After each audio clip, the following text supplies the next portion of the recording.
engine running. Liftoff. We have a liftoff. Red alert, not a traffic one. We got one in Washington, D.C. The House of Representatives does not have enough votes to pass a spending resolution because of conservatives led by the House Freedom Caucus. Meanwhile, in the Senate does not have enough votes because of Democrats. You got Republicans at loggerheads with Republicans in the House. You've got Democrats in the Senate fighting it. Bizarrely, this may be the most bizarre bit of it all.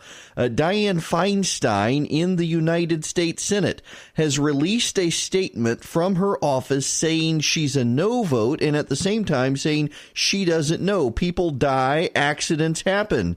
This is what she told Fred Barrett of CNN on the impact of government shutdown, saying she's unsure how she'll vote, even though her office says she's a no.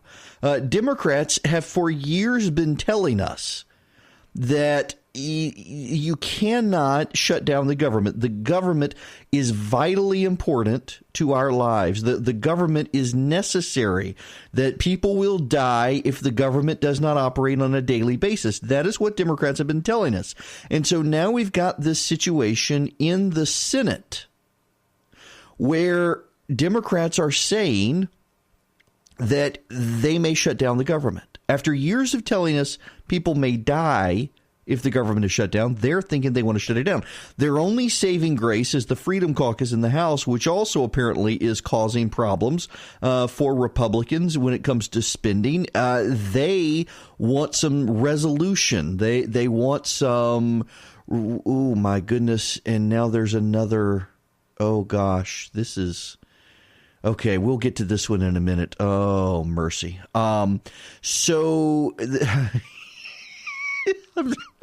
I'm sorry. I've got to stop because this is just so. Forbes magazine conducted an interview with Stormy Daniels, the adult film star, about her relationship with Donald Trump.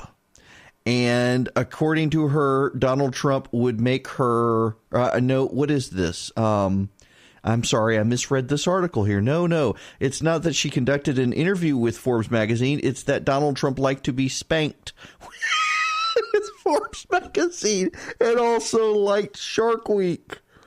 He was obsessed with Shark Week and would. Oh, he was apparently obsessed with Shark Week and would make her spank him with a copy of Forbes magazine. Okay, back to the government shutdown.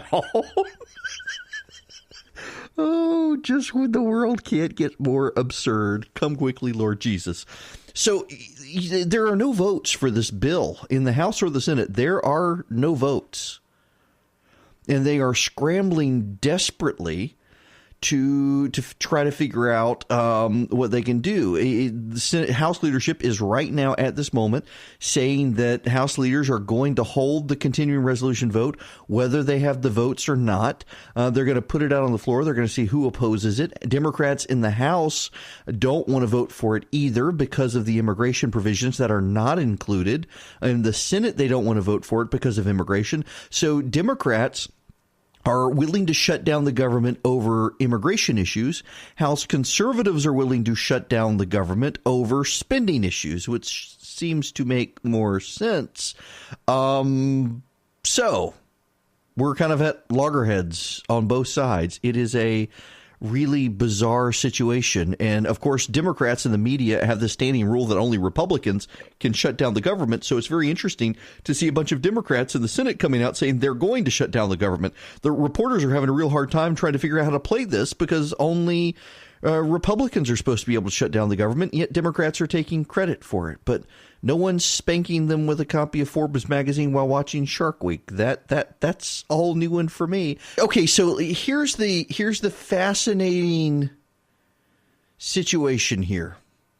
NBC News has a story up blaming the Republicans for a government shutdown. But Evan Rosenfeld, who is an assignment editor and content producer for NBC, has just tweeted this out. Senate Democratic aides tell NBC News Democrats have enough votes to block the spending bill in the Senate and prevent Republicans from keeping the government up and running.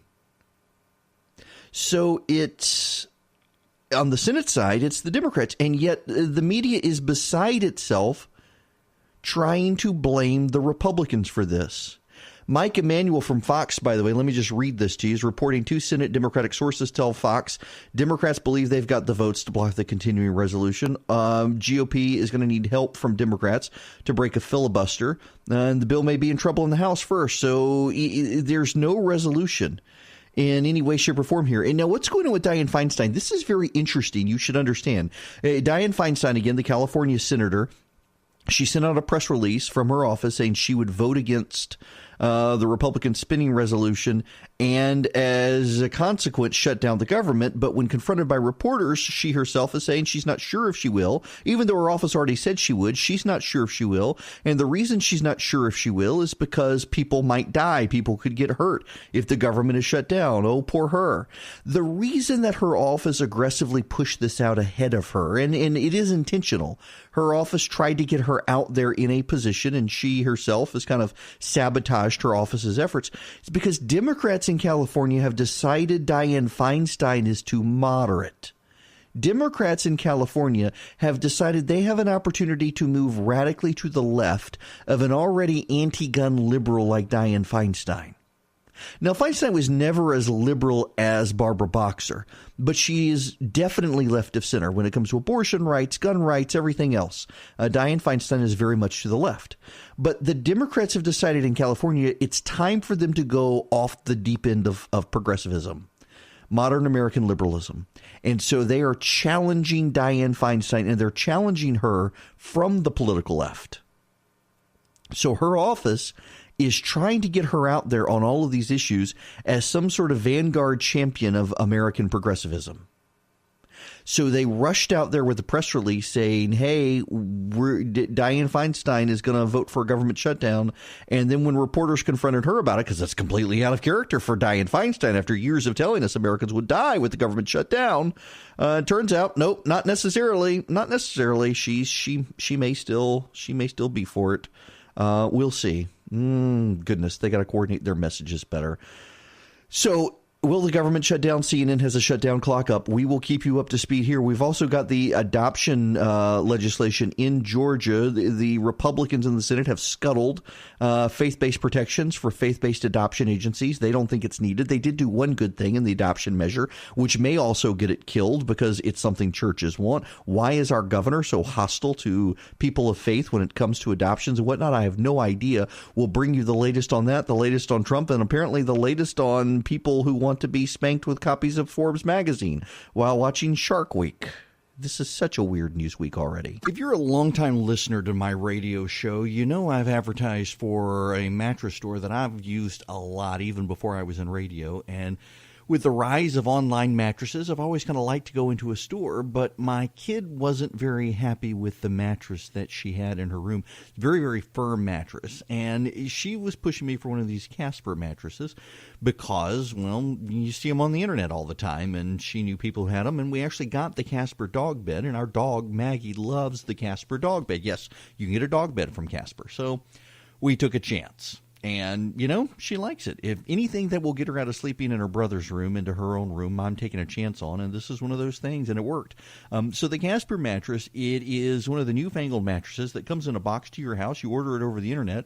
You get it into the bedroom. It's sealed in this vacuum package. You cut it open, it basically sucks all the oxygen out of the room as it inflates. And it's not an inflatable. It's just it's vacuum sealed, and the foam, all the oxygen comes out of it. And so it grows, it swells. You probably want to stand out of the room while it does it because it's sucking in all the air. But it's not quite soft. It's not quite firm. It's a good balance, and it's comfortable. It really is. It's one of those new trendy beds, but it's a trend that actually works and people find popular, and my kid is totally sold on this. So The other nice thing about it is, unlike some of the beds out there that are like Casper, this one actually is very, very breathable. So not only do you get a good night's sleep, you're not going to get hot and sweaty all night long. And they also offer a couple other mattresses now, the Wave and the Essential. The Wave features a patent-pending premium support system to mirror the natural shape of your body. The Essential has a streamlined design at a price that's not going to keep you up all night. So how do you get these? Well, there's a special offer for you guys listening right now. You get $50 towards a select mattress by visiting Casper.com/Eric, ERICK, and using the promo code Eric, ERICK, at checkout. Now remember, it's ERICK. That's Casper.com/Eric. Use the promo code Eric for $50 off select mattresses. Terms and conditions do apply.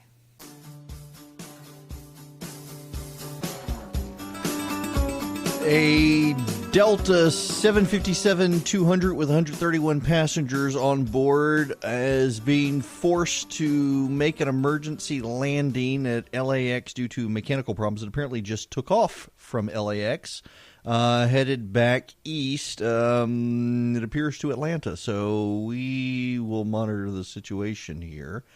And that's just a little bit of breaking news that came across the transom as we go forward. I want to tell you guys, you have been very encouraging to me over this last couple of months. I've got less than 10 days left at Fox and trying to figure out what the next thing is.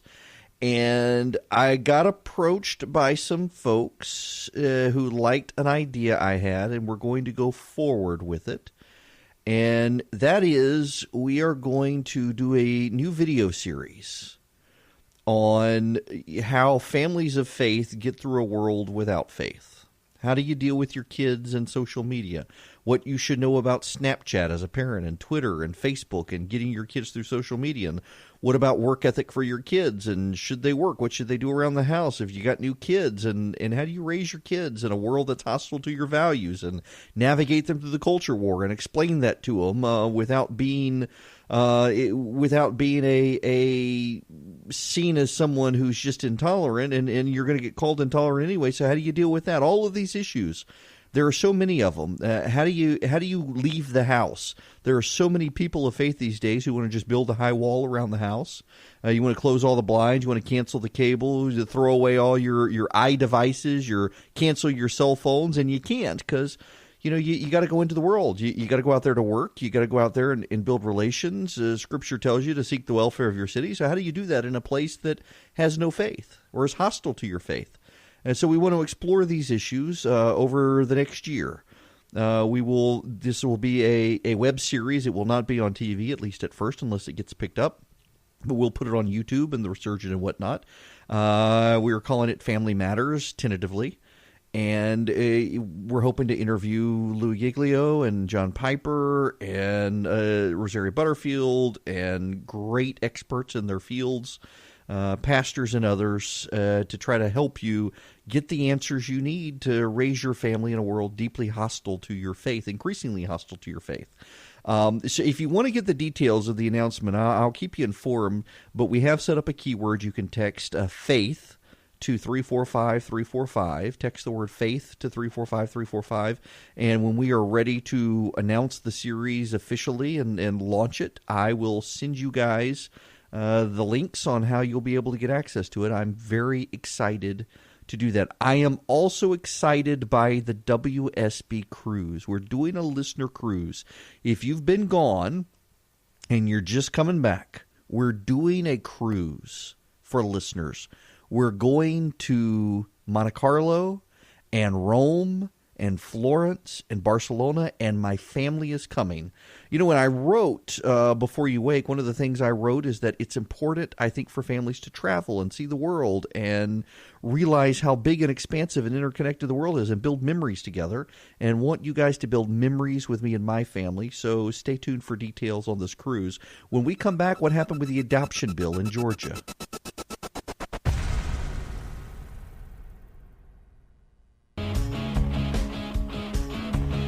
Let's turn to the state of Georgia. Welcome back. It's Eric Erickson here. The phone number, 404-872-0750, 1-800-WSB-TALK. So the Senate Today, the Georgia Senate did pass adoption reform, and they stripped out the religious protections for faith-based groups, which they shouldn't have done. And a whole bunch of you participated in an action alert to try to get them not to do this. I will tell you why they did it, and I tell you that conservatives in this state remind me of Charlie Brown trying to kick the football from Lucy. So here's why they decided to go along with this. Conservatives in the Senate decided to go along with this instead of saying no. And it is because they have been promised separate legislation to address the issue. Now, why pull this out and put it in separate legislation? Well, it's very obvious this is an election year. So it is so Republicans in the House and Senate in Georgia can vote for it knowing the governor will veto it, because the governor was going to veto it. Now, one thing that they did do that is good and commendable, and Casey Cagle deserves a lot of credit for this, is they have put in a provision that will allow individuals through powers of attorney to allow other people to take care of their kids without getting DFACS involved. This is being so badly maligned by really progressives that have the governor's ear. And it's unfortunate to see the governor routinely take the side of these people instead of the base of the Republican Party. I mean, whether it is getting rid of protections for faith-based groups, or now this. Andy Stanley has come out with a very strong letter about this. So here's what the lieutenant governor has put in. It is a provision that allows people who are having trouble taking care of their kids to pass off their care to someone else or another group through power of attorney. There have been so many. This reminds me of when religious freedom legislation is on the floor. They always talk about people beating their kids and saying the Bible tells them not to spare the rod, so you're going to encourage child abuse. That's what they're saying with this provision. It's actually a very good provision because it's used by faith-based groups many, many times. And the state of Georgia, DFACS, has been stopping faith-based groups from using this. So this is just another example of why they needed to put the religious protections in for faith-based groups, and they were fools not to. But at least they're keeping this in. What happens is a lot of these faith-based crisis pregnancy centers, adoption agencies, and whatnot, they are contacted by poor people looking for help taking care of their kids, or by families of drug addicts or people on hard times. And instead of going through the DFACS process, they enter into just a very simple legal agreement where they will take care of the kids through a power of attorney. They will find, for example, in some cases, a person in a church can volunteer to take charge of a child. And they connect through these faith-based groups. It's a very good program. And the state of Georgia has come in and shut all of that down. The state of Georgia is making it harder for churches to help families without involving the state. And we should want churches to be able to help families. And so Casey Cagle has insisted on this provision being put in the Senate. David Ralston, the governor, are opposed to it. And the reason they are opposed to it is because there are liberal special interests who believe that churches should not be involved in taking care of kids without the state's involvement. They have a hostility to religious liberty for these faith-based organizations, and they've got a hostility to these faith-based organizations being able to do this through private contract rights instead of going through the state. So they're trying to shut it down. So at least the Senate has done this. We will see what the House does with it. I hope the lieutenant governor plays hardball on this issue. So now back to the religious liberty. I've got some friends of mine in the Senate who were just berating me today, to me on the phone, over this action alert over religious liberty. They say it's unnecessary. I've gotten angry emails from adoption lawyers saying it's unneeded. It is absolutely needed. The Obama administration, on its way out the door, drafted a regulation that would have prohibited government funding, federal government funding, from going to child welfare agencies in states unless they preclude faith-based organizations from helping in foster care. The only exception was an exception they couldn't get around because of federalism issues, and that is if states had pre-existing laws granting faith-based protections to those religious organizations. So if your state has essentially a RFRA for adoption agencies on the books for helping with child placement and foster care, then the regulation wouldn't apply. If they didn't have that, then you had problems and you couldn't get money from the federal government. So we know this is coming. Thankfully, the regulation didn't get enacted. The Trump administration withdrew it, but it was coming. And it will come with the next Democratic administration as the Democrats move further and further left. And so we need religious protections for faith-based adoption agencies. We absolutely need it, and we should have had it in this adoption legislation. But there's a reason the governor and the speaker don't want it, and it is because big businesses don't want it. And they are afraid that if they establish the precedent that adoption agencies, faith-based adoption agencies get this, well, then other faith-based groups should also get religious liberty. And so they stripped it. And it is very disheartening to see the Senate Republicans, who have typically taken a very strong position on religious liberty, succumb and get rid of it. It was absolutely needed. And your Republicans in the Senate today failed you, and you need to know that. You need it, despite what the spin they tell you it's not needed, despite the spin that it's coming in a different piece of legislation, you need to understand, however nice and friendly and kind and supportive and loving you have a relationship with your state senator, he has failed you today. He has failed faith-based adoption agencies because he has voted to take out this provision. And we have already seen that the Obama administration, they revealed their hand. They're coming for faith-based adoption agencies, and this could have helped prevent that, and they refused to do what they needed to do, and that's disappointing.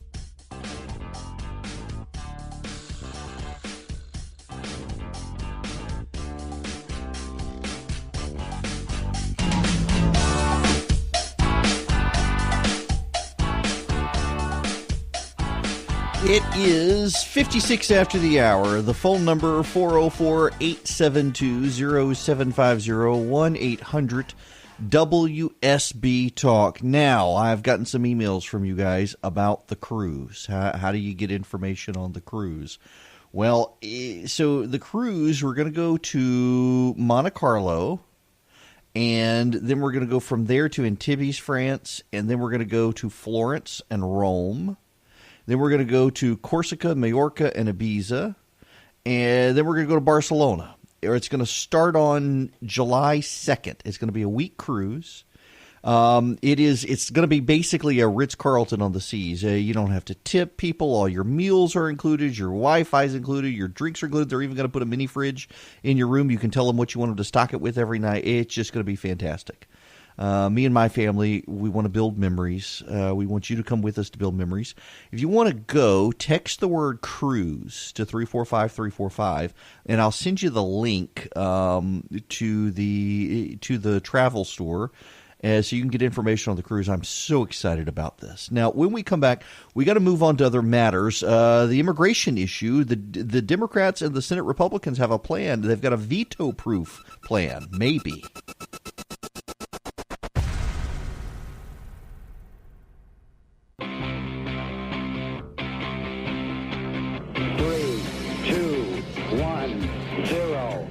Running. Liftoff. We have a liftoff. This just in, House Republicans have a deal. No shutdown coming from the House of Representatives. The Freedom Caucus has conceded some points to the House leadership in exchange for votes on defense spending in a separate piece of legislation.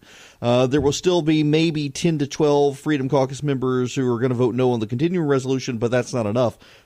The Democrats in the House are signaling they're united against it, but House Republicans have enough votes to keep the government open with their spending resolution. Now, that forces all of this to the Senate, where Senate Democrats are saying they're not going to support this piece of legislation.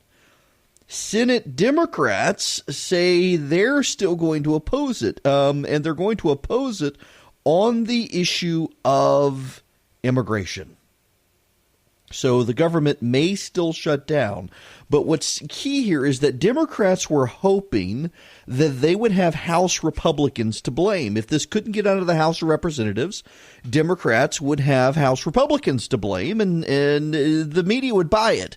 I mean, the general rule in the media is that only Republicans are capable of shutting down the government.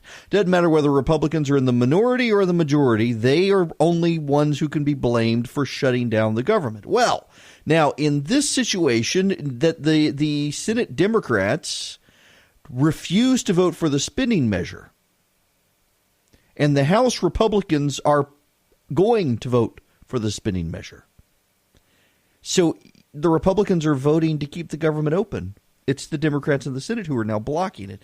But some media outlets are still saying it's Republicans' fault because they won't give in to the Democrats. That's not really the way any of this works, but they don't really care now, do they? So what's going to happen here? This is going to go to the Senate, and we will see if some of the Senate Democrats cave. Republicans are already pointing out that they're attaching SCHIP to this, the Child Health Insurance Program.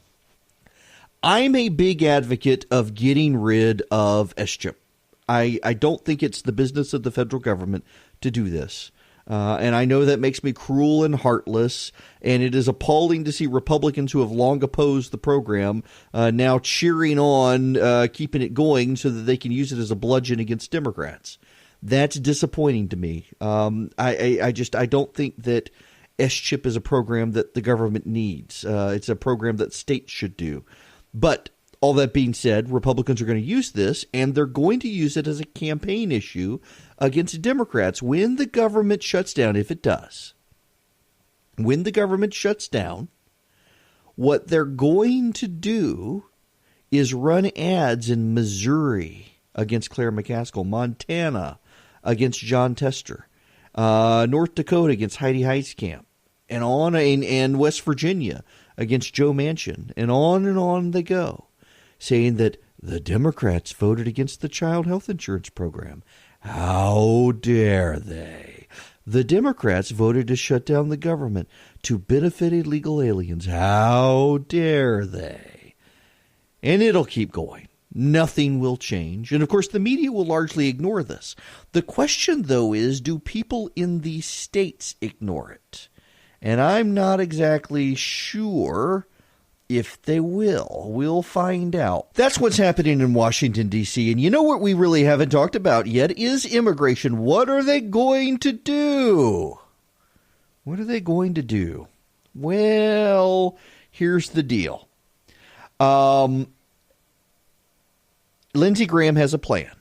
The Gang of Six. Always be skeptical when you have a gang of anybody.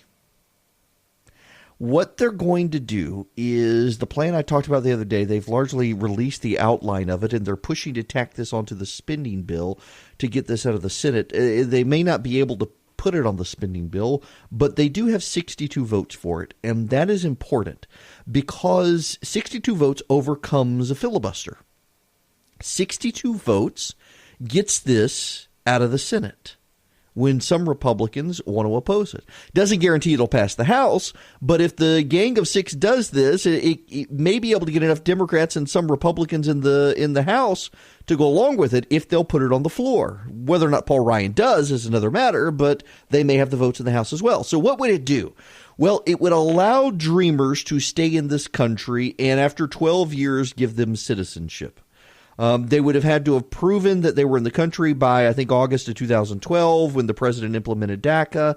And they haven't committed all sorts of crimes, and they would be able to stay. If they've stayed here long enough, they've had military service, they got a college degree, they may be given instant citizenship.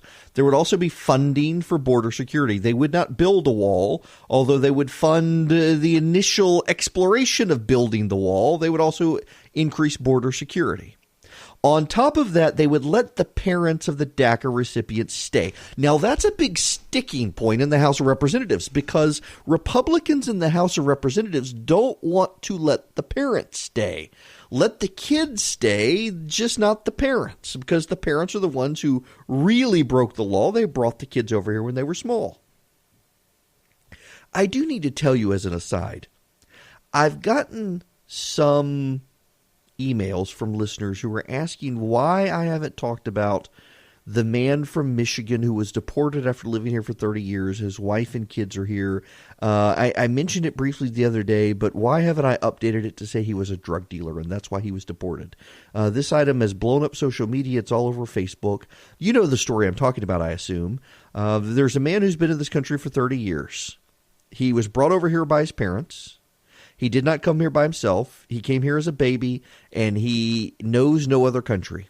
He has always been here. He speaks the language, has a job as a taxpayer, knows the language, has never been to his native country. He has an American wife, he has American kids, and he's now been deported. The government is breaking up this family. And a story has circulated that this man is being deported because his crime is he is a drug dealer. That's not true. There is a different individual who has the same name, and that individual is the drug dealer. The man who's deported, seeing his family broken apart, he is not a drug dealer. So that is why I haven't talked about it. And this is the great danger of covering all of these stories now is the fake news component of it. There are so many people willing to believe things they see from their friends on social media. They won't believe reporters in the room. They won't believe people who have sources unless you give names and social security numbers and blood types. But they'll believe the thing their friend put up on Facebook is true. And this story is not true. And I can't tell you the number of listeners I've gotten emails from who are angry with me because I haven't updated the story and talked about this guy's criminal conviction for drug dealing being the cause of his deportation. And the reason I haven't is because it's not true. But this is the day and age we live in. You've got to be careful about navigating things in social media. So one reason I do kind of think it's good that Facebook is going to start downplaying news items. Even in your feed, if you put up news items, they're going to start downplaying that and instead focus on what your friends are doing in your news feed. I think that's good because so many people are sharing news stories on social media that turn out not to be true, and people are really getting discombobulated about lies. There is such a thing as truth. This is why it just irks me to hear celebrities like Oprah Winfrey and others talk about my truth and your truth. You know, there is such a thing as truth. The truth. It's not your truth. It's not my truth. It is the truth. Your truth may not be true. I refuse to go down that postmodern world view. There is truth. And it is true that this individual was not a drug dealer, and it is a lie to say he was.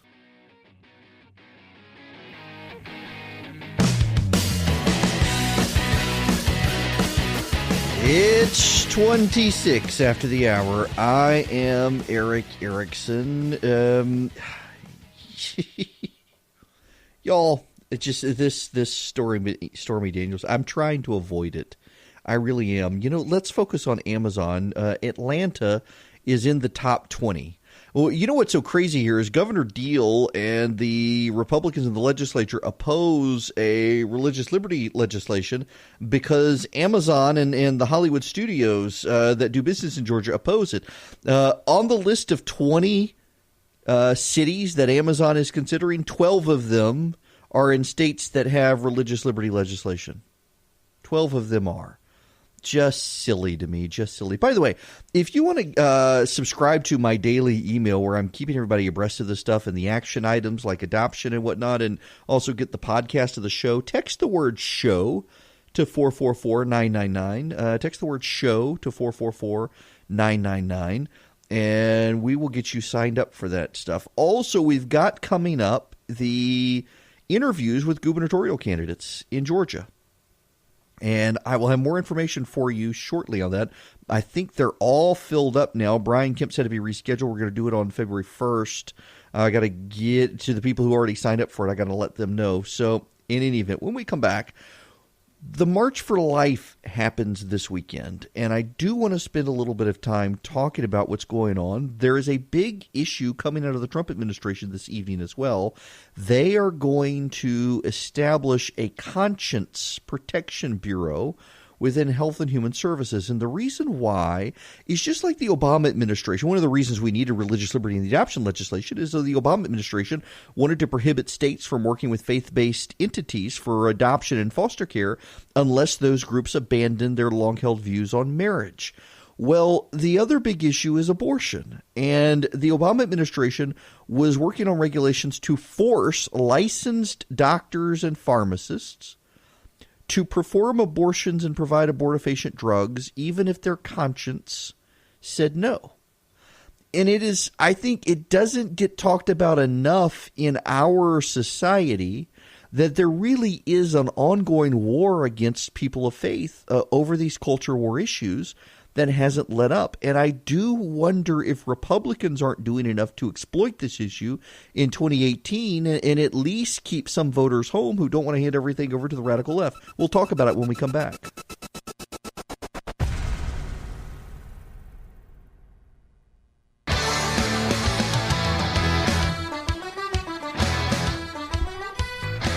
So I've got to go there.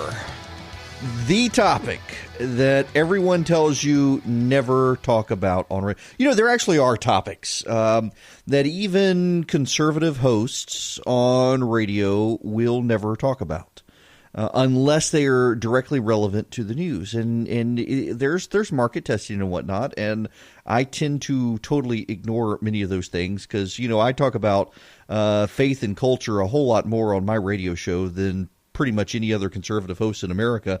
And all the market research says never talk about that sort of stuff. You'll turn people off. And I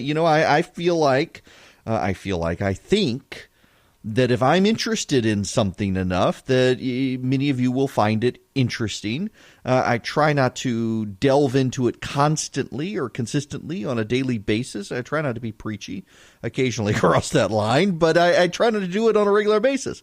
But there are some topics that you are specifically told never to talk about. Not by your station per se, it's just known. I don't know who knows these things, but I have filled in for programs where I was specifically told, don't talk about religion, don't talk about abortion, or don't talk about guns.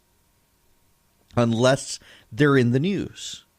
Don't bring them up. Well, abortion is in the news because the National Right to Life, the March on Washington, March for Life is happening this weekend. And I got to tell you, I've got my syndicated column coming out tonight. That is not in any Atlanta newspaper. It is in over 100 newspapers around the country, but not around here, Carroll County. God bless them. If you're in Carroll County, you can get my syndicated national column. Nonetheless, it is worth pointing out as we head to this March for Life tomorrow that the arguments that are being used by abortion advocates in this country are the exact same arguments as slave owners used to justify slavery. I mean, have you ever thought about this for a minute? Just listen to the arguments. It's my property. It's my body. Well, surely they're better off on the plantation than they were in the jungles in Africa. Surely better off aborting them than coming into a world that doesn't love them and to people who don't want them. I mean, on and on and on the arguments go, and they are the arguments just slightly repackaged of people who defended slavery. I mean, you just think of the big arguments for the defense of slavery. Think of the big arguments for the defense of abortion. They mirror each other. Not only that, there's also a mirror of the death cults from 5,000 years ago. Back then, you sacrificed your kids for the rain gods. Now you got to do it for global warming. Back then, you sacrificed your kids for the gods of the harvest to ensure a good harvest, and now you got to do it to ensure that there's not mass starvation. Over and over and over they go. My buddy Fred just sending me one. What is this? It's not a real person. That's probably the best one. That was the one I was thinking of. I'm hemming and hawing around here because I was thinking of that one. It's not a real person. Oh, and they can't feel pain. That's what they said about the beatings. Can't feel pain. That's what they say now about the 20-week abortion ban. Well, that's they can't feel pain. Never mind what science says. Science is a useful bludgeon against conservatives until science, contradicts your deeply held religious beliefs, which this is an article of faith for so many people on the left. On and on it goes. I mean, they repeat themselves. The other thing is that it was people of faith who are the ones who really championed the abolition of slavery. Now, to be sure, there were some churches that got co-opted and made justifications of slavery in the same way the Episcopal Church has been co-opted to justify abortion. But it's largely Christian voices out there who really stood up and said no. And we're seeing that again. And as a result, we're seeing this savageness toward people of faith in this country in a way we haven't seen before, which again is why I advocate for religious liberty protections. The Trump administration intends to do something about this. They've announced this evening what they want to do. So Governor, I'm sorry, I'm reading a story about Governor Christie no longer allowed in the executive terminal at the airport. Oh, so President Trump has ordered the Department of Health and Human Services to start putting in place a department that will oversee and monitor the consciences of licensed pharmacists, doctors, and others in healthcare in this country, because there is a growing movement on the left to force pharmacists to provide abortifacient drugs and to force doctors to perform abortions. And the Trump administration wants to monitor this and see what the problem is. They also want to go on and put in place some regulations that a future Democratic administration could obviously scale back, but they want to put them in place to say this is unacceptable. And they're going to start going after state entities that harass people of faith. Now, the reason people of faith are being harassed, whether it's on the same-sex marriage issue or the abortion issue or whatnot, has a lot to do with the fact that the left doesn't believe they can win the argument in good faith, so they have to shut everybody down. There's this strain among white nationalists these days who supports Donald Trump, and it just radically goes overboard in what they want to do. And they say, what is conservatism conserved? Why should people be conservatives? We need to be white nationalists or what have you. And, what they're really pointing to is that liberals are on the march in this country, but they're on the march to change the social order because conservatism has actually functioned and conserved it. Conserving things doesn't mean they stay the same. I mean, we don't want to still be in horse and buggies. Society does evolve over time, and conservatism doesn't stand in that way. But one of the things that is deeply remarkable about conservatism in America is how even every societal wind seems to be going in the opposite direction of conservatism, except the life cause. A majority of Americans are still pro-life. A majority of Americans still support regulations to curtail abortion in this country. Pretty interesting when you think. And why is that? Because I think people understand science, and the science says it is a person. That the object in your womb is not a clump of cells, it is a person, and people are entitled to life, liberty, and the pursuit of happiness. Conservatism wins on that issue. Science wins on that issue, and that's what people are marching for this weekend. Y'all, I'm delighted to welcome Casper as a sponsor of the podcast for the show. We're just now doing this. Casper is the first one, and it's one I've got a pre-existing relationship with.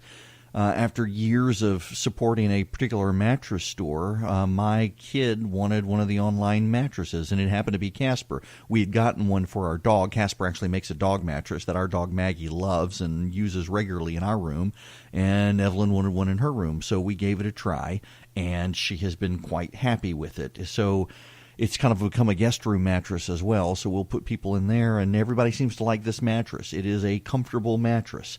The experts at Casper work tirelessly to make a quality sleep surface that cradles your natural geometry in all the right places. Now, the original Casper Combines multiple supportive memory foams for a quality sleep surface. It's breathable. It's not going to get sweaty at night like some of these foam mattresses out there you can buy on the internet. Casper has done it right. And they've got two other mattresses, the Wave and the Essential. The Wave is a patent-pending support technology to mirror the natural shape of your body. And the Essential is a streamlined design. It's not going to keep you up all night worrying about the price of it. These are good mattresses, good quality mattresses. And there's free shipping and hassle-free returns in the U.S. and Canada. You don't have to worry about it. If you don't like it, it is a hassle-free return. So how can you get this? Well, you can get $50 towards select mattresses by visiting Casper.com/Eric, E-R-I-C-K, and use the promo code Eric at checkout. Remember, it's spelled E-R-I-C-K. There's a C and a K. That's Casper.com/Eric. Use the promo code Eric for $50 off select mattresses. Terms and conditions do apply.